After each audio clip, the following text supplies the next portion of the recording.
ଭକ୍ତଚରଣ ଦାସ ତାଙ୍କର ଜନ୍ମ ହେଉଛି 1729 ଖ୍ରୀଷ୍ଟାବ୍ଦରେ, ମୃତ୍ୟୁ ହେଉଛି 1813ରେ।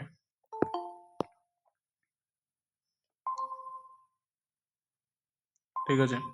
ତାହେଲେ ତାଙ୍କର ମଠ ହେଉଛି ଖୋର୍ଦ୍ଧା ଜିଲ୍ଲା ରାଜସୁନାଖଳା ଅନ୍ତର୍ଗତ ନିକଟସ୍ଥ ସାନପଦ ଗ୍ରାମରେ ତାଙ୍କର ମଠ ରହିଛି ଏବଂ ତାଙ୍କର ମୂଳ ନାମ ହେଉଛି ବୈରାଗୀ ଚରଣ ଏବଂ ତାଙ୍କର ସନ୍ନ୍ୟାସୀ ଯେହେତୁ ସେ ବୈଷ୍ଣବ ଦୀକ୍ଷା ନେଇଛନ୍ତି ଏବଂ ପରବର୍ତ୍ତୀ ନାମ ହେଉଛି ଭକ୍ତଚରଣ ଦାସ। ତେଣୁ ଭକ୍ତଚରଣ ଦାସଙ୍କର ରଚନା କୃତି ମଧ୍ୟରେ ଆମେ ଦେଖିବା ପାଇବା ତାଙ୍କର ମଥୁରା ମଙ୍ଗଳ ରହିଛି, ଗୋପମଙ୍ଗଳ ଯେ ଗୋଟେ ଅପ୍ରକାଶିତ ରଚନା ରହିଛି, ତା ସହିତ ମନଶିକ୍ଷା, କଳା କଳେବର ଚଉତିଶା ରହିଛି, ମନବୋଧ ଚଉତିଶା, ଏଟା ମଧ୍ୟ ଆମେ ତାଙ୍କର ଆଲୋଚନା କରିଯାଇଛନ୍ତି। ତାପରେ ବୈଦ୍ୟଶାସ୍ତ୍ର ଗୋଟେ ଯୋଉଟା ରହିଛି ଏଟା ମଧ୍ୟ ଅପ୍ରକାଶିତ ଅଟେ। ତେଣୁ ଆଜି ଆମେ ଆଲୋଚନା କରିବା ମଥୁରା ମଙ୍ଗଳ ରଚନା ସମ୍ପର୍କରେ ଏବଂ ଏହି ମଥୁରା ମଙ୍ଗଳ ଏଠିରେ କୃଷ୍ଣଙ୍କର ମଥୁରାକାଳୀନ ଦୃଶ୍ୟ ଏବଂ ଚିତ୍ର ବର୍ଣ୍ଣନା କରିଛନ୍ତି। କଂସବନ୍ଧ, ଗୋପୀମାନଙ୍କର ବିଳାପ, ଯଶୋଦାଙ୍କର ବିଳାପ, ଏମାନଙ୍କୁ ବିଭିନ୍ନ ପ୍ରକାର ଅସୁରଙ୍କର ବଧ, ଏସବୁ ଗୁଡ଼ିକ ଆମେ ଦେଖିବା ପାଇପାରିବା ମଥୁରା ମଙ୍ଗଳ କାବ୍ୟରେ। ତେଣୁ ଶ୍ରୀକୃଷ୍ଣ ମଥୁରା ଯିବା ପୂର୍ବରୁ ଗୋପିକାମାନଙ୍କର କରୁଣ କ୍ରନ୍ଦନ ଏ ମଥୁରା ମଙ୍ଗଳର ବିଷୟବସ୍ତୁ ପଞ୍ଚମ ଛାନ୍ଦରେ ଏବଂ ଏଠିରେ ଆମେ ଦେଖିବା ଏଠିରେ ପଦ ହେଉଛି 27 ଗୋଟି ପଦ ରହିଛି ଏହି ଛାନ୍ଦର ଏବଂ ଏଟା ମଧୁପ ଚଉତିଶା ବୃତ୍ତରେ ରଚନା କରାଯାଇଛି ମଥୁରା ମଙ୍ଗଳ।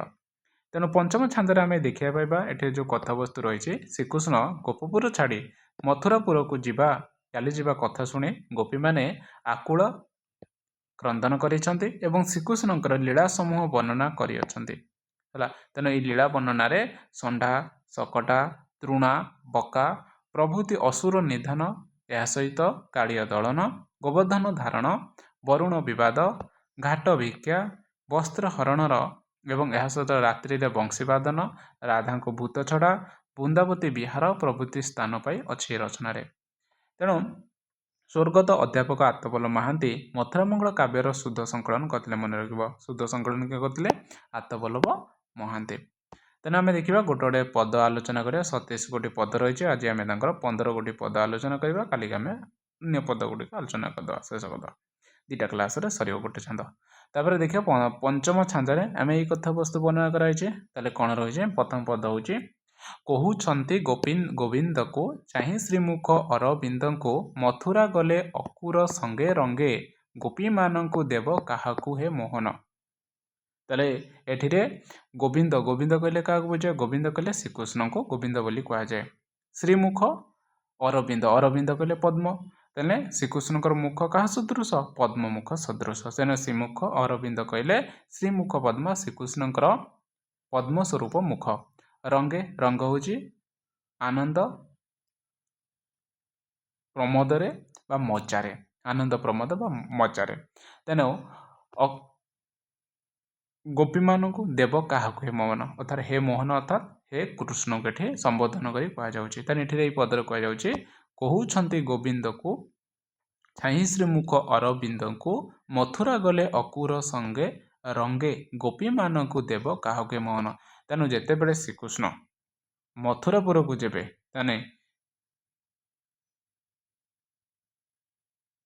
ଶ୍ରୀକୃଷ୍ଣଙ୍କର ପଦ୍ମମୁଖକୁ ଗୋପାଙ୍ଗନା ମାନେ ଚାହିଁକି କହୁଛନ୍ତି ଅକୁର ସହିତ ଆମୋଦ ପ୍ରମୋଦରେ ମଥୁରାକୁ ଗଲେ ଗୋପୀମାନଙ୍କୁ କାହାକୁ ଦେଇକି ଯିବ ହେ ମୋହନ, ଅର୍ଥାତ୍ କାହାକୁ ପ୍ରଦାନ କରିକି ଯିବ।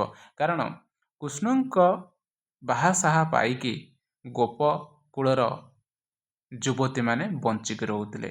ତେଣୁ ଅକୁର ସହିତ ଯେତେବେଳେ ଶ୍ରୀକୃଷ୍ଣ ମଥୁରାପୁରକୁ ଚାଲିଯିବେ, ତାହେଲେ ଏ ଗୋପୀମାନଙ୍କୁ କାହାକୁ ପ୍ରଦାନ କରିକି ଯିବେ ବୋଲିକି ତେଣୁ ଗୋପୀମାନେ ଶ୍ରୀକୃଷ୍ଣଙ୍କୁ ଚାହିଁକି ପଚାରୁଛନ୍ତି। ଓକେ, ଦ୍ୱିତୀୟ ପଦରେ କ'ଣ କହୁଛନ୍ତି? ତୁମ୍ଭ ପଛେ ପଛେ ଯିବ କାହିଁ ପାଇଁ ଏ ପିଣ୍ଡରେ ଥିବ, ଯାହା ବାହା ସାହା ପାଇଁ ବଞ୍ଚିଥିଲୁ, ସେହି ଯେବେ କଂସପୁର ଯିବ ହେ ମୋହନ। ତେଣୁ ପୁଣି ଗୋପୀମାନେ କୃଷ୍ଣଙ୍କୁ ପଚାରୁଛନ୍ତି, କ'ଣ କହୁଛନ୍ତି? ଯିବ କହିଲେ ଜୀବନ ବା ଗୋପୀମାନଙ୍କର ଜୀବନ। ଓକେ, ଜୀବ ହେଉଛି ଯିବା, ଦ୍ୱିତୀୟ ଜୀବ ହେଉଛି ଯିବା, ପଳେଇ ଯିବା। ପିଣ୍ଡ ହେଉଛି ଶରୀର, ବାହା ହେଉଛି ବାହୁ, ଶରୀରର ଗୋଟେ ଅଙ୍ଗ, ସାହା ହେଉଛି ଆଶ୍ରୟ ହେଲା। କଂସପୁର ହେଉଛି ମଥୁରାପୁର। ତାହେଲେ ଗୋପୀମାନେ କାହାର ବାହାସା ବା ତାର ଶ୍ରୀକୃଷ୍ଣଙ୍କର ବାହାସାରେ ସେମାନେ ବଞ୍ଚିଥିଲେ, ଆଶ୍ରୟ ନେଉଥିଲେ। କାରଣ ଶ୍ରୀକୃଷ୍ଣ ଯେଉଁ କଂସ ଯେଉଁ ଅସୁରମାନଙ୍କୁ ପ୍ରେରିତ କରିଥିଲା, ଶ୍ରୀକୃଷ୍ଣ କ'ଣ କରୁଥିଲେ, ତାକୁ ବଧ କରୁଥିଲେ ଏବଂ ତାଙ୍କ ପାଇଁ ଶ୍ରୀକୃଷ୍ଣଙ୍କ ପାଇଁ ଗୋପପୁରର ବାସୀମାନେ ଜୀବନ୍ତ ଭାବରେ ଥିଲେ, ନହେଲେ ଅସୁରମାନେ କେବେଠାରୁ ଏମାନଙ୍କୁ ବିନାଶ କରିସାରନ୍ତାଣି। ତେଣୁ ଏଠି କହୁଛନ୍ତି ତୁମ୍ଭେ ପଛେ ପଛେ ଯିବ କାହିଁ ପାଇଁ ଏ ପିଣ୍ଡରେ ଥିବ, ଯାହା ବାହା ସାହା ହୋଇ ବଞ୍ଚିଥିଲୁ ସେହି ଯେବେ କଂସପୁର ଯିବ ହେ ମୋହନ। ତେଣୁ ଏଠିରେ କହୁଛନ୍ତି ଯାହା ବାହୁର ଆଶ୍ରୟ ସହାୟରେ ବା ଆଶ୍ରୟ ଦ୍ୱାରା ଆମ୍ଭେ ଗୋପାଙ୍ଗନା ମାନେ ବା ବରଜ ଯୁବତୀମାନେ ବଞ୍ଚିଥିଲୁ, ସେ ଯେବେ ମଥୁରାପୁରକୁ ଚାଲିଯିବ ବା କଂସ ରାଜା ପାଖକୁ ଚାଲିଯିବ, ହେ ମୋହନ ଆମ୍ଭମାନଙ୍କର ଶରୀରରେ କାହିଁକି ଆଉ ପ୍ରାଣ ଭୟ ରହିବ? ତୁମ୍ଭେ ଯିବା ପଛେ ପଛେ ଆମ୍ଭମାନଙ୍କର ବା ଗୋପାଳୁଣୀଙ୍କର ଜୀବନ ଚାଲିଯିବ। ଠିକ କଥା କହୁଛନ୍ତି। ତାହେଲେ ତମେ ଯେତେବେଳେ କଂସପୁରକୁ ବା ମଥୁରାପୁରକୁ ଚାଲିଯିବ, ତାହେଲେ ଆମେ ତ ତମର ବାହାସାହା ପାଇକି ଆମେ ବଞ୍ଚିଥିଲୁ, ଆଶ୍ରୟ ପାଇକି ରହିଥିଲୁ, ତମର ଆଶ୍ରୟରେ ଆମେ ଗୋପପୁରରେ ରହିଥିଲୁ। ତମେ ଯେତେବେଳେ ଗୋପପୁରରୁ ଛାଡ଼ିକି ମଥୁରାପୁରକୁ ଚାଲିଯିବ, ତାହେଲେ ଆମ୍ଭମାନଙ୍କର ଆଉ ସାହା ଭରସା କିଏ ହେବ? ଆମକୁ କିଏ ଆଶ୍ୱାସନା ପ୍ରଦାନ କରିବ? ତାହେଲେ ତମେ ଯିବା ପଛେ ପଛେ ଆମ୍ଭମାନଙ୍କର ମଧ୍ୟ ଜୀବନ ଚାଲିଯିବ। ଠିକ ଅଛି। ତୃତୀୟ ପଦ କହୁଛନ୍ତି ବିଷ ଦେଇ ନାଶ କରି ଯାଅ ନିଜଞ୍ଜାଳେ ମଧୁପୁରେ ଥାଅ, ତିଳେ ଅନ୍ତର ହୋଇନେ ମରୁଥାଉ ଏବେ 2-4 ଦିନ। ତାହେଲେ ପୁଣି କ'ଣ କହୁଛନ୍ତି ଗୋପାଙ୍ଗନା ମାନେ ଶ୍ରୀକୃଷ୍ଣଙ୍କୁ? ନାଶ ହୋଇଛି ବଧ ହେଇଯିବା ବା ଧ୍ୱଂସ ହେଇଯିବା। ନିଜଞ୍ଜାଳ ବା ନିଶ୍ଚିନ୍ତ ଭାବରେ କୌଣସି ଜଞ୍ଜାଳ ଶୂନ୍ୟ ନଥିବ, କିଛି କାହା ପ୍ରତି ଚିନ୍ତା ନଥିବ, ଜଞ୍ଜାଳ ଶୂନ୍ୟ ଭାବରେ ନିଶ୍ଚିନ୍ତରେ ରହିବା କଥା। ମଧୁପୁର ହେଉଛି ମଥୁରାପୁର, ତିଳେ ହେଉଛି କ୍ଷଣ କାଳରେ ବା କିଛି ସମୟ, ଅନ୍ତର ହେଉଛି ଅନ୍ତର୍ଧ୍ୟାନ ହୋଇଯିବା ବା ଅଦୃଶ୍ୟ ହୋଇଯିବା, ଦେଖା ନଦେବା। ଏବେ ହେଉଛି ବର୍ତ୍ତମାନ। ମାଧବ କହିଲେ ବିଷ୍ଣୁ ବା ଶ୍ରୀକୃଷ୍ଣ କହିବା। ତାହେଲେ ଏଠି କହୁଛନ୍ତି ବିଷ ଦେଇ ନାଶ କରି ଯାଅ ନିଜଞ୍ଜାଳେ ମଧୁପୁରେ ଥାଅ, ତିଳେ ଅନ୍ତର ହୋଇଲେ ମରୁଥାଉ ଏବେ 2-4 ଦିନ। ତାହେଲେ ଶ୍ରୀକୃଷ୍ଣ କ'ଣ କହୁଛନ୍ତି? ଗୋପାଙ୍ଗନା ମାନେ କହୁଛନ୍ତି ଆରେ ମୁଁ ଯାତ୍ରା ଦେଖିବାକୁ ଯାଉଛି, ଧନୁଯାତ୍ରା ଦେଖିବାକୁ ଯାଉଛି ଏବଂ 2-4 ଦିନ ପରେ ପୁଣି ଫେରି ଆସିବେ ହେଲା। କିନ୍ତୁ ଗୋପାଙ୍ଗନା ମାନଙ୍କ ପାଇଁ ଏଇ ଯେଉଁ 2-4 ଦିନ ବା ଗୋଟିଏ କ୍ଷଣ ମଧ୍ୟ ତାଙ୍କର ବହୁତ ସମୟ ଅଟେ ହେଲା। ତାହେଲେ ଗୋଟେ କ୍ଷଣ ସେ କୃଷ୍ଣଙ୍କ ଠାରୁ ଅଲଗା ହୋଇପାରିବେ ନାହିଁ। ସେଥିପାଇଁ ସେ କହୁଛନ୍ତି ତିଳେ ଅନ୍ତର ହେଲେ ଆମେ କ'ଣ ହେଉଛନ୍ତି, ମୁହୂର୍ତ୍ତ ଅନ୍ତର ହେଲେ ଆମର ଅବସ୍ଥା ସାଂଘାତିକ ହୋଇଯାଏ। ତମେ କ'ଣ 2-4 ଦିନ କ'ଣ କଥା କହିଲଣି? ତାହେଲେ କହୁଛନ୍ତି ଗୋପାଙ୍ଗନା ମାନେ କହୁଛନ୍ତି ହେ କୃଷ୍ଣ, ତୁମ୍ଭେ ମୁହୂର୍ତ୍ତେ ଅଦୃଶ୍ୟ ହେଲେ ଗୋପାଙ୍ଗନା ମାନଙ୍କର ଆତ୍ମା ଅଥୟ ହୋଇଯାଏ, ତାଙ୍କ ଦେହରୁ ଯେପରି ପ୍ରାଣ ଛାଡ଼ିଗଲା ପରେ ହୋଇଥାଏ ଆମ ହୃଦୟରେ। ତେଣୁ ବର୍ତ୍ତମାନ ତୁମେ 2-4 ଦିନ ଯିବ ବୋଲି ଯାହା କହୁଛ, ତାହା ଆମ୍ଭମାନଙ୍କୁ ବିଷ ଦେଇ ମାରି ଯାଅ ଏବଂ ନିଶ୍ଚିନ୍ତରେ ମଧୁପୁରରେ ବା କଂସପୁରରେ ତମେ ଯାଇକି ସେଇଠି ରୁହ। ତାହେଲେ ଏଠିରେ କହୁଛନ୍ତି ଆରେ ଗୋଟେ କ୍ଷଣ ପାଇଁ ଆମେ ତ ଅଥୟ ହୋଇଯାଉଛନ୍ତି ତମକୁ ନଥିଲେ। ତମେ 2-4 ଦିନ କଥା କହିଲଣି, ତାହେଲେ 2-4 ଦିନ ବହୁତ ହେଇଗଲାଣି। ତେଣୁ ତା ପୂର୍ବରୁ ଆମକୁ ବିଷ ଦେଇକି ଆମକୁ ମାରି ଦେଇଯାଅ ଏବଂ ତମ ତ ଆଉ ଜଞ୍ଜାଳ ଶୂନ୍ୟ କିଛି ନଥିବ, ଚିନ୍ତା କିଛି ନଥିବ ଏବଂ ତୁମେ ଆନନ୍ଦରେ ମଥୁରାପୁରରେ ତମେ ରହିପାରିବ। ଏ କଥା ଗୋପାଙ୍ଗନା ମାନେ ଶ୍ରୀକୃଷ୍ଣଙ୍କୁ କହୁଛନ୍ତି। ତାପରେ ଚତୁର୍ଥ ପଦରେ କ'ଣ କହୁଛନ୍ତି? ଯେତେବେଳେ ଯାଅ ବୃନ୍ଦାବନେ ସଙ୍ଗେ ଗୋପାଳ ବାଳକ ମାନେ, ବଛା ଚରାଇ ବାହୁଡ଼ି ଆସିବାକୁ ପଥ ଚାହୁଁ ଆଉ ଗୋପୀମାନେ ହେ ମୋହନ। ହେ ମୋହନ ତାଙ୍କୁ ସମ୍ବୋଧନ କରି କହୁଛନ୍ତି କ'ଣ? ଶବ୍ଦର ଅର୍ଥ ବୃନ୍ଦାବନ କହିଲେ ଗୋପପୁରରେ ଥିବା ଏକ ବନ, ଯେଉଁଠି ବୃନ୍ଦାବନ ଅଟେ। ବଛା ହେଉଛି ବାଛୁରୀ, ଛୋଟ ଛୋଟ ବାଛୁରୀ ମାନଙ୍କୁ ବଛା ବୋଲି କୁହାଯାଏ ହେଲା। ବାହୁଡ଼ି ଆସିବାକୁ ବା ଫେରି ଆସିବାକୁ ହେଲା। ପଥ ଚାହୁଁଥାଉ ବା ପଥ ହେଲେ ରାସ୍ତା, କାରଣ ଶ୍ରୀକୃଷ୍ଣ ଯେହେତୁ ବଣକୁ ଯାଇଛନ୍ତି ଗାଈ ଚରାଇବା ପାଇଁ, ବାଛୁରୀ ମାନଙ୍କୁ ଚରାଇବା ପାଇଁ, ତେଣୁ ଗୋପାଙ୍ଗନା ମାନେ କ'ଣ କରିଛନ୍ତି, ଘରର ଅଗଣାରେ ସନ୍ଧ୍ୟା ସମୟରେ ଚାହିଁକି ଅଟେଇଥାନ୍ତି, ତାଙ୍କର ପଥକୁ ଚାହିଁଥାନ୍ତି, ତାହେଲେ ଆସିବାକୁ ବାରମ୍ବାର ସେମାନେ ଚାହୁଁଥାନ୍ତି ହେଲା।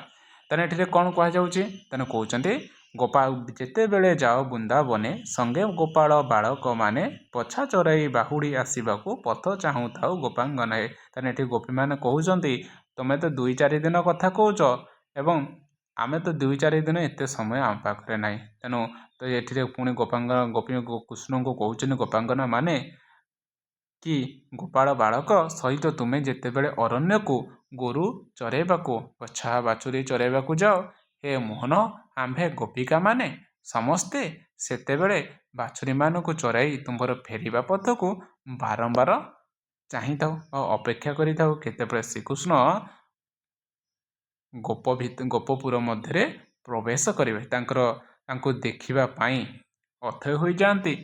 सेतिपाई गोपिका माने पथकू सन्ध्या गोधूलीर पथकू से माने कृष्णकर पथकू आसिया बाटकू से माने अपेक्षा करिके रही। ओके पंचम पद कौन कहते गोपे गोपे पश आसी जेते बेले प्राण पशई हृदय स्थले चंद्र देखी जेने कुमुद विपिन महा आनंदे फुटई जड़े हे मोहन। तेने ये कहते पशे पश हूँ पश बा पहंच बा गोप मध्य प्रवेश होगा। कुमुद विपिन कुमुद हूँ कई फूलर वन, विपिन हूँ वन कई फूलर वन। तेने ये कौन कराई चंद्र सहित कुमुद चंद्र को देखी जेपरी कुमुद वन जेपरी आनंदरे उत्फुल्लित हो जाए प्रस्फुटित होता है राति चंद्र किरण पड़े जमी कई फूल प्रस्फुटित होता है से भाव में कृष्ण जितेबाला महंती मधुपुर जिते गोपपुर में प्रवेश करते से भाव में गोपांगना मानकर हृदय आनंदरे महाआनंदित हो जाए। तेणु से कहते गोपे पशि आसी जेते बेले प्राण पशई हृदय स्थले, कारण हे मोहन तुम्हें जेते बेले आसी गोपरे पहुँच गोप मध्य प्रवेश कर गाई बाछुरी जरी जो गोप मध्य सन्ध्या बंशी बादन कर जो प्रवेश कर आंब हृदय प्राण संचारित, कारण से नथा से मन में नाना आशंका सृष्टि होता है गोपांगना मानकर, कारण जंगल में अनेक राक्षस मानकर उत्पात बढ़ी से कहार कि छोट बाड़गड़ कहार कि असुविधा हो गोपांगना माने सब बड़े आतंकित होकर रही था केतेबेले प्रवेश करेंगे गोपपुर से घर अगणार उपस्थित होता। तेणु कहते हे मोहन तुम्हें जितेबले आसी गोपरे पहुँच आंबर हृदय प्राण पशे। तेणु चंद्र को देखी जेपरी कई फूल वन महा आनंदरे प्रस्फुटित होता है सेहीपरि तुम्हें जितेबले गोपरे प्रवेश कर सेतेबेले आंबर हृदय आनंदर लहरी खेली जाए। ठीक अच्छे तापर षष्ठ पदरे कौन कहते षष्ठ पदर कहते रवि देखी जेने अरविंद चक्षु पाइले जेसने अंध चिरकाल दुखी रतन लभिले जेन्हे हुई सेहु आनंद हे मोहन। तेने रवि देखी जेन्हे अरविंद अरविंद कहले पद्म, तेणु रवि हूँ सूर्य। ठीक अच्छे तेणु चिरकाल हूँ दीर्घकाल, रतन हूँ रत्न रतन रत्न। तेणु ये कहते रवि देखी जेने अरविंद चक्षु पाइले जेसने अंध, ताने जमी रवि को देखी सूर्य को देखी अरविंदर जमी अरविंद बा पद्म जमी प्रस्फुटित होता है एवं चक्षु को पाइले जमी अंध जो भाव में सबकि देखिपारे एवं तेणु चिरकाल दुखी थिबा व्यक्ति जमी रत्न लाभ कले जेन्हे हुई सेहु आनंद आमर होता है। तेणु गोपांगना माने कहते जमी रवि को देखी अरविंद चक्षु को प्राप्त होइकी अंध चिरकाल दुखी थिबा व्यक्ति रत्न अनेक रत्न एमती पाए एवं सेहीपरि आनंद आम मन होता है। तेणु कहते सूर्यंकर आगमन में पद्म जेपरि उल्लसित हो उठे अंधचक्षु लाभ कले जेने कोटिनिधि पाइबा परि आह्लादित हुए अंधटीए एवं दीर्घकाल गरीब हो दुखी नवरत्न लाभ कले जो बुढ़ी भाव में उल्लसित हो उठे हे मोहन आंभे तुम्हको गोपपुर रे देखी सेहीपरि रोमांचित होई नाची उठू। ओके तापर सप्तम पद कौन कहते नव लावण्य बारिद तनु देखी दुख दूर करू मनु जीवनज डोला देखिले कि डोला केबे पासोरिब मनु हे मोहन। नव लावण्य लावण्य नव लावण्य कहले नूतन रूप माधुरी, बारिद हूँ मेघ तनु हूँ शरीर है, बारिद तनु कहले मेघपन्नर शरीर है। जीवन जीवन हूँ जल, जीवनज कहले जलरू जात पद्म। ठीक है जीवनज कहले ପଦ୍ମ। ତାନେ ଶ୍ରୀକୃଷ୍ଣଙ୍କ ଆଖି କ'ଣ ପଦ୍ମ ନେତ୍ର ପରି। ତାନେ ଜୀବନ ଯେଉଁ ଡୋଳା ପଦ୍ମ ନେତ୍ର ପରି ଡୋଳା ବା ଆଖି। ଡୋଳା ତାର କାର ଶ୍ରୀକୃଷ୍ଣଙ୍କର। ଡୋଳା ହେଉଛି ନେତ୍ର ବା ଆଖି, ପାଶୋରିବ ହେଉଛି ଭୁଲିବା। ହେଲା, ତାଙ୍କୁ କହୁଛନ୍ତି ନବଲାବଣ୍ୟ ବାରିଦ ତନୁ ଦେଖି ଦୁଃଖ ଦୂର କର ମନୁ। ଜୀବନ ଯେଉଁ ଡୋଳା ଦେଖିଲେ କି ଡୋଳା କେବେ ପାଶୋରିବ ମନୁ ହେ ମୋହନ। ତାହେଲେ ଏଠିରେ କହୁଛନ୍ତି କି ନୂତନ ମେଘର ମାଧୁରୀମା ସଦୃଶ ତୁମ୍ଭର ରୂପ ମାଧୁରୀ ଅଟେ। କାରଣ ନୂତନ ମେଘ ଯେଭଳି ଶ୍ରାବଣ ମାସରେ ଆଷାଢ଼ ଶ୍ରାବଣ ମାସରେ ନୂଆ କରିକି ମେଘ ଯେମିତି ସୃଷ୍ଟି ହୋଇଥାଏ, ଶ୍ରୀକୃଷ୍ଣଙ୍କର ଶରୀର ସେହିଭଳି ଭାବରେ ଶ୍ୟାମଳ ବର୍ଣ୍ଣକୃତି ଅଟେ। ତେଣୁ କହୁଛନ୍ତି ନୂତନ ମେଘର ମାଧୁରୀମା ସଦୃଶ ତୁମର ରୂପ ମାଧୁରୀ ଅଟେ ଏବଂ ସେ ରୂପକୁ ଦର୍ଶନ କରି ଆମ୍ଭେମାନେ ବା ଗୋପିକାମାନେ ସକଳ ପ୍ରକାର ସନ୍ତାପ, ମନର ଯେଉଁ ସନ୍ତାପ ଦୁଃଖ ଗ୍ଲାନି ରହିଛି ତାହା ମନରୁ ଆମେ ଦୂର କରିଦେଇଥାଉ। ତେଣୁ ଆମେ ସକାଳୁ ସନ୍ଧ୍ୟା ପର୍ଯ୍ୟନ୍ତ ଆମ ପରିବାର ଜୀବନରେ ଯେତେ ସନ୍ତାପ ଦୁଃଖ ଆମର ଗ୍ଲାନି ଯେଉଁ ଯେତେ ଗୁଡ଼ିକ ରହିଛି, ଗୋପାଙ୍ଗନ ଭାବୁଛନ୍ତି ତୁମକୁ ଆମେ ସନ୍ଧ୍ୟା ସମୟରେ ଦେଖି ସାରିଲା ପରେ ଆମର ସବୁ ସନ୍ତାପ ମନରୁ ଦୂର ହୋଇଯାଇଥାଏ। ତେଣୁ ହେ ମୋହନ, ତୁମ୍ଭର ପଦ୍ମନେତ୍ରକୁ ଦୁଇ ନୟନରେ ଦେଖି କିଏ ସେ ବା ମନରୁ ପାଶୋରି ପାରିବ ବା ଭୁଲି ପାରିବ। ଓକେ, ତାପରେ ହେଉଛି ଅଷ୍ଟମ ପଦ। ଅଷ୍ଟମ ପଦରେ କ'ଣ କହୁଛନ୍ତି? କର୍ଣ୍ଣ ଡେରି ଶୁଣି ଥାଉ ବଂଶୀ, କାମ କାଣ୍ଡେ ହୋଇ ଥାଉ ଧ୍ୱଂସୀ। ଏବେ ସେମାନେ ଆଜୁ ଶୂନ୍ୟ ହୋଇବ, କି କରିବୁ ବୃନ୍ଦାବନ ବାସୀ ହେ ମୋହନ। ତେଣୁ କହୁଛନ୍ତି କାମକାଣ୍ଡ। କାମକାଣ୍ଡ କହିଲେ କନ୍ଦର୍ପର ସ୍ୱର। କାମ ହେଉଛି କନ୍ଦର୍ପ, କାମଦେବ। କାଣ୍ଡ ହେଉଛି କନ୍ଦର୍ପର ସ୍ୱର। ଧ୍ୱଂସୀ ହେଉଛି ବିନାଶିତ ହେବା। ସେମାନେ ହେଉଛି ସେ ସବୁ ଗୁଡ଼ିକ। ଆଜୁ ହେଉଛି ଆଜିଠାରୁ। ବୃନ୍ଦାବନବାସୀ କହିଲେ ବୃନ୍ଦାବନରେ ବାସ କରୁଥିବା ବାସିନ୍ଦାମାନେ। ତାହେଲେ କ'ଣ କହୁଛନ୍ତି? କର୍ଣ୍ଣ ଡେରି ଶୁଣୁ ଥାଉ ବଂଶୀ, କାମ କାଣ୍ଡେ ହେଉ ଥାଉ ଧ୍ୱଂସୀ। ଏବେ ସେମାନେ ଆଜୁ ଶୂନ୍ୟ ହୋଇବ, କି କରିବୁ ବୃନ୍ଦାବନ ବାସୀ ହେ ମନ। ତାହେଲେ ଶ୍ରୀକୃଷ୍ଣଙ୍କର ବଂଶୀ ସ୍ୱନ ଗୋପାଙ୍ଗନା ମାନଙ୍କୁ ଅଥୟ କରିଦିଏ। ତାଙ୍କର ବଂଶୀର ସ୍ୱର ବା ମୂର୍ଚ୍ଛନା କହୁଛନ୍ତି ତୁମ୍ଭର ବଂଶୀର ସ୍ୱର ମୂର୍ଚ୍ଛନା କର୍ଣ୍ଣ ଡେରି ଶୁଣୁଥାଉ ଆମ୍ଭେ ଏବଂ ସେ ମଧୁର ସ୍ୱନ କର୍ଣ୍ଣରେ ପଡ଼ିବା ଆମ୍ଭେ କାମଦେବର ବା କାମକାଣ୍ଡରେ ବିନାଶିତ ହୁଏ। ମନରେ କାମ ଉଦ୍ରେକ ଭାବନା ସୃଷ୍ଟି ହୋଇଥାଏ। ଯେଭଳି ଭାବରେ ରାସ ଲୀଳାରେ ସେମାନେ ସମସ୍ତେ ବଂଶୀର ସ୍ୱନ ଶୁଣି ଯେଉଁଭଳି ଭାବରେ ଯମୁନା କୂଳରେ ଯାଇକି ଉପସ୍ଥିତ ହୋଇଥିଲେ। ହେଲା, ତେଣୁ କାମକାଣ୍ଡରେ ବିନାଶିତ ହେଉ। ତେଣୁ ହେ ମୋହନ, ଆଜିଠାରୁ ସେ ସବୁ ଶୂନ୍ୟ ହୋଇଯିବ। ତାହେଲେ କହୁଛନ୍ତି ଆଜିଠାରୁ ଆଜି ଆଉ ଆମେ ବଂଶୀର ସ୍ୱର ଶୁଣିପାରିବୁ ନାହିଁ। କାରଣ ଶ୍ରୀକୃଷ୍ଣ ଗୋପପୁରରୁ ମଥୁରାପୁରକୁ ଚାଲିଯିବେ ନା, ସେଥିପାଇଁ ଆଉ କ'ଣ ବଂଶୀର ସ୍ୱର ଆଉ ଗୋପାଙ୍ଗନା ମାନେ କ'ଣ ଶୁଣିପାରିବେ କି ନାହିଁ। ତେଣୁ ସେ କହୁଛନ୍ତି ଆଜିଠାରୁ ସେ ସବୁ ଗୁଡ଼ିକ ଶୂନ୍ୟ ହୋଇଯିବ। ତେଣୁ ଆମ୍ଭେ ବୃନ୍ଦାବନବାସୀ ନାରୀଗଣ ଏବଂ କ'ଣ କରିବ? ତେଣୁ ସେ ମଧୁର ବଂଶୀ ସ୍ୱନ ଆଉ କ'ଣ ଶୁଣିବାକୁ ମିଳିବ କି? ହୃଦୟରେ ସତେ କ'ଣ ଆଉ କାମ ଉଦ୍ଦୀପନା ସୃଷ୍ଟି ହୋଇପାରିବ? ଓକେ, ଏଇ କଥା କହୁଛନ୍ତି କର୍ଣ୍ଣ ଡେରି ଶୁଣିଥାଉ ବଂଶୀ, କାମ କାଣ୍ଡେ ହେଉଥାଉ ଧ୍ୱଂସୀ। ଏବେ ସେମାନେ ଆଜୁ ଶୂନ୍ୟ ହୋଇବ, କି କରିବୁ ବୃନ୍ଦାବନ ବାସୀ ହେ। ତାହେଲେ ଆଜି ଆମେ କ'ଣ କରିବୁ? କିଛି କରିବା ଉପାୟ ନାହିଁ। ତାପରେ 9 ନମ୍ବର ପଦ। 9 ନମ୍ବର ପଦରେ କ'ଣ କହୁଛନ୍ତି? ଇନ୍ଦ୍ର ବିବାଦୁ କେହୁ ରଖିବ, ଗୋବର୍ଦ୍ଧନ କେ କରେ ଟେକିବ। ଷଣ୍ଢ ଶକଟା ତୃଣା ବକା ନିବାରେ, ବନ ଅନଳୁ କେହୁ ଭକିବ ହେ ମୋହନ। ଠିକ ଅଛି। ଗୋବର୍ଦ୍ଧନ କହିଲେ ଗୋପପୁରରେ ଏକ ପର୍ବତ ରହିଛି ଏବଂ ଯେଉଁ ପର୍ବତକୁ ପୂଜା କରିଥିଲେ ଗୋପପୁରବାସୀମାନେ, ଯାହାଫଳରେ ଇନ୍ଦ୍ରଙ୍କର କୋପ ଦୃଷ୍ଟି ହୋଇଥିଲା। ସେମାନେ ଇନ୍ଦ୍ର ପୂଜା ନ କରି ଗୋବର୍ଦ୍ଧନର ପୂଜା କରୁଥିବାରୁ ଇନ୍ଦ୍ର 7 ଦିନ ଧରି ବର୍ଷା କରାଇଥିଲା ଏବଂ ଶ୍ରୀକୃଷ୍ଣ କାଣି ଆଙ୍ଗୁଠିରେ ଗୋବର୍ଦ୍ଧନ ପର୍ବତକୁ ଟେକି ଧରି ଗୋପପୁରବାସୀକୁ ରକ୍ଷା କରିଥିଲେ ଏବଂ ଇନ୍ଦ୍ରର ଗର୍ବକୁ ଖଞ୍ଜନ କରିଥିଲେ। ତେଣୁ କହୁଛନ୍ତି ଇନ୍ଦ୍ର ବିବାଦୁ କେହୁ ରଖିବ, ଗୋବର୍ଦ୍ଧନ କେ କରେ ଟେକିବ। ଷଣ୍ଢା ଶକଟା ତୃଣା ବକା ନିବାରି, ବନ ଅନଳ କେହୁ ଭକିବ ୟାନ। ତେଣୁ କହୁଛନ୍ତି ଗୋବର୍ଦ୍ଧନ, ତେଣୁ ବନ ଅନଳ କଲେ ବନ ଅଗ୍ନି ଭକିବ ଗ୍ରାସ କରିବ ବା ମଧୁବନରେ କ'ଣ ଅଗ୍ନିକାଣ୍ଡ ହୋଇଥିଲା, ତାକୁ କ'ଣ କରିଥିଲେ? ଗ୍ରାସ କରିଥିଲେ ଭଗବାନ। ତେଣୁ ଏଠି କହୁଛନ୍ତି କି ଗୋବର୍ଦ୍ଧନ ଗିରି ଟେକି କିଏ ସେ ଇନ୍ଦ୍ର ବିବାଦର ରକ୍ଷା କରିବ ହେ ମୋହନ। ତେଣୁ ଷଣ୍ଢାସୁର, ଶକଟାସୁର, ତୃଣାସୁର, ବକାସୁର ଏମାନଙ୍କୁ କିଏ ମାରିବ ଏବଂ କିଏ ବନ ଅଗ୍ନିକୁ ଗ୍ରାସ କରି ଆମ୍ଭକୁ ବିପଦରୁ ମୁକ୍ତ କରିବ।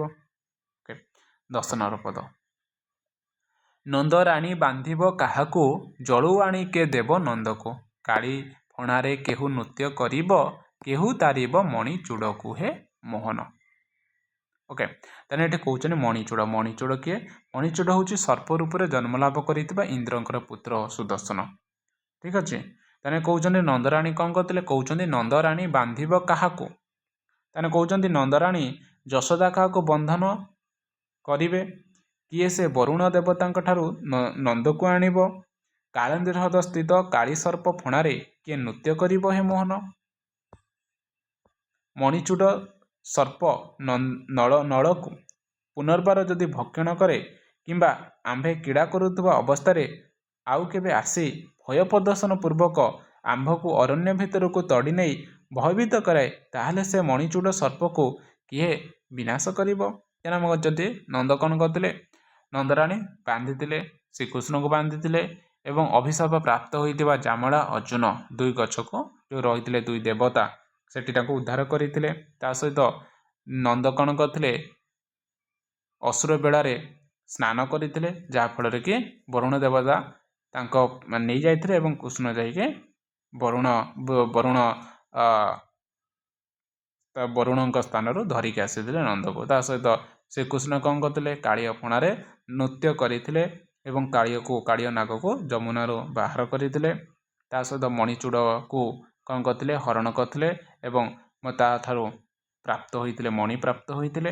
ତେଣୁ ଆମେ ଏଇସବୁ ଗୁଡ଼ିକ ସେ କହୁଛନ୍ତି ଗୋପାଙ୍ଗନା ମାନେ ଶ୍ରୀକୃଷ୍ଣଙ୍କର ଯେଉଁ ସବୁ କୀର୍ତ୍ତି କରିଛନ୍ତି ହେଲା କେଉଁଭଳି ଭାବରେ ସେମାନେ ଗୋପାଙ୍ଗନା ମାନଙ୍କୁ ବା ଗୋପର ବାସୀମାନଙ୍କୁ ଉଦ୍ଧାର କରିଥିଲେ ତାହା ସବୁ ଗୁଡ଼ିକ ପିଲାଦିନର ଘଟଣା ଗୁଡ଼ିକ ଶ୍ରୀକୃଷ୍ଣ ଯିବା ସମୟରେ ସବୁ ମନେ ପକାଇକି ବାହୁନି ହେଉଛନ୍ତି। ଓକେ 11 ନମ୍ବର ପଦରେ କ'ଣ କହୁଛନ୍ତି? ବାଟ ଜଗି ଏକ ମାଗିବ ଘାଟ ତାଳ ଦେଲେ ଏକ କରିବ ନାଟ କେହୁ ଲବଣୀ ଚୋରି କରି ଖାଇଲେ ରାଣୀ କାହାକୁ ପିଟିବ ଛାଟ ହେ ମୋହନ। ତେଣୁ କହୁଛନ୍ତି ଯେମିତି ଅଛି ଗୋଟେ ଘାଟ ବୋଲି ଗୋଟେ ରଚନା ରହିଛି ହେଲା। ଘାଟ ବୋଲି ରଚନା ରହିଛି ଯେଉଁଟା ରହିଛି ଦୀନକୃଷ୍ଣ ଦାସଙ୍କର ଗୋଟେ ରଚନା ରହିଛି ଘାଟ ବୋଲି। ସେଠିରେ ଶ୍ରୀକୃଷ୍ଣ କ'ଣ କରିଥିଲେ? ଗୋଟେ ନାଉରିଆ ବେଶ ହୋଇକି ଯାଇଛନ୍ତି ଏବଂ ଘାଟ ଗୋଟେ ଭଙ୍ଗା ଡଙ୍ଗା ଏବଂ ସମସ୍ତଙ୍କୁ ଜଣ ଜଣ କରିକି ପାର କରିଛନ୍ତି ଏବଂ ଯେଉଁଠି ଆମେ ଦେଖିବାକୁ ପାଇପାରିବା ଏବଂ ଘାଟ ବୋଲିରେ ରାଧାକୃଷ୍ଣଙ୍କ ମଧ୍ୟରେ କେଳି କ୍ରୀଡ଼ା ସୃଷ୍ଟି ହୋଇଛି ନଦୀ ମଧ୍ୟରେ ହେଲା ଯେଉଁଟା ଆମେ ଘାଟ ବୋଲିରେ ଦେଖିବା ପାଇବା। ତେଣୁ ଏଠି କହୁଛନ୍ତି ବାଟ ଜଗି ଏକ ମାଗିବ ଘାଟ ତାଳ ଦେଲେ କେ ହରିବ ନାଟ। ବାଟ ଜଗି ହେଉଛି ବାଟରେ ଓଗାଳିବ ପଥ ଓଗାଳିବା ହେଲା। ଘାଟ ହେଉଛି ଘାଟ ମାସୁଲ କରିବା ହେଲା। ତେଣୁ ଫିଟିବ ଛାଟ ହେଉଛି ଛୋଟ ବାଡ଼ିରେ କିଏ ପିଟିବ ହେଲା। ତେଣୁ କହୁଛନ୍ତି ହେ ମୋହନ ତୁମେ ମଥୁରା ଚାଲିଗଲେ ବାଟ ଜଗି କିଏ ସେ ଘାଟ କର ଆଦାୟ କରିବ ଟ୍ୟାକ୍ସ ଆଦାୟ କରିବ। ଆଉ କ'ଣ କହୁଛନ୍ତି? ବଜାର ତାଳେ ତାଳେ କିଏ ନାଚ କରିବ ବାଜାର ତାଳେ ତାଳେ କିଏ ନାଚ କରିବ କିଏ ସେ ଲହୁଣୀ ଚୋରାଇ କରି ଖାଇବ। ଓକେ ଏବଂ ଲହୁଣୀ ଚୋରାଇ କରି ଖାଇଲେ ଯଶୋଦା କାହାକୁ ଛୋଟ ବାଡ଼ିରେ ବା ଛାଟରେ ପିଟିବ। ମାନେ ଏଇସବୁ କଥା କାହା ଦ୍ୱାରା ହେବ?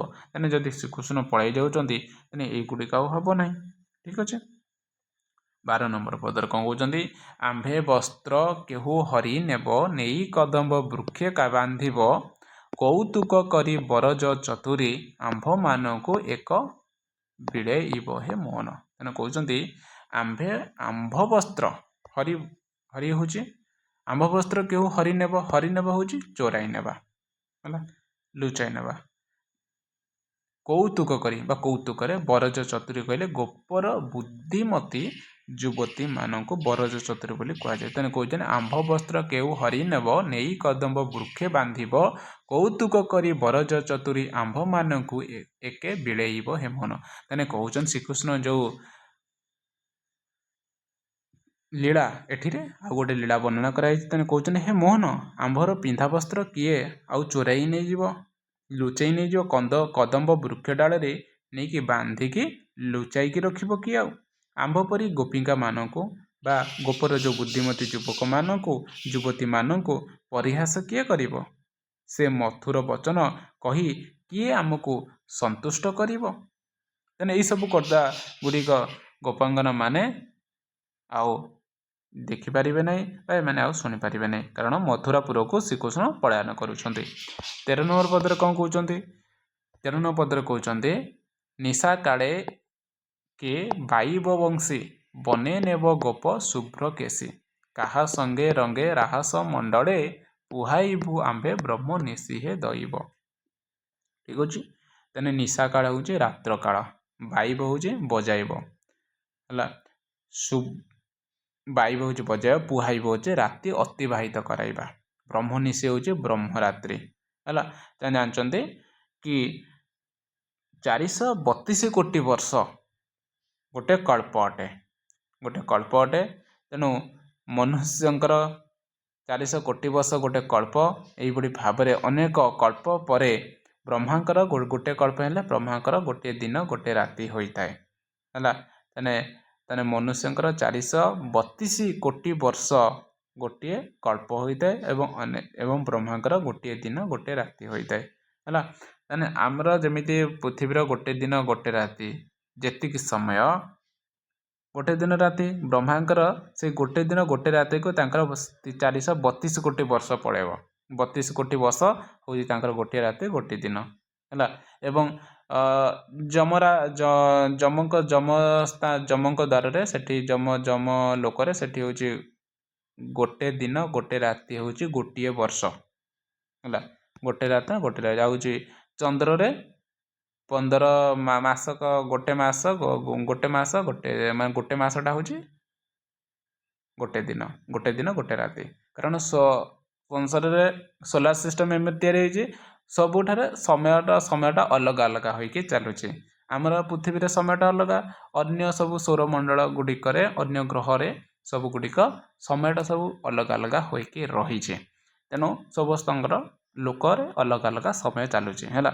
ତେଣୁ ଯେମିତି ଆମେ ଦେଖିବାକୁ ମିଳୁଛି ଶ୍ରୀ ଜଗନ୍ନାଥ ଯେମିତି କ'ଣ ହୋଇଛି, ଇନ୍ଦ୍ରଦ୍ୟୁମ୍ନ ଯାଇଛନ୍ତି ବ୍ରହ୍ମାଙ୍କୁ ଆଣିବା ପାଇଁ, ବିଗ୍ରହ ପ୍ରତିଷ୍ଠା କରିବା ପାଇଁ, କିନ୍ତୁ ସେ ଆସିଲା ବେଳକୁ କେତେ ଲକ୍ଷ ବର୍ଷ ପଳେଇ ଯାଇଛି ପୃଥିବୀର ହେଲା। କାରଣ ସେଠିରେ ଗୋଟେ ଦିନ, ଏଠିରେ ଅନେକ କୋଟି ବର୍ଷ ପଳେଇ ଯାଇଥିବ।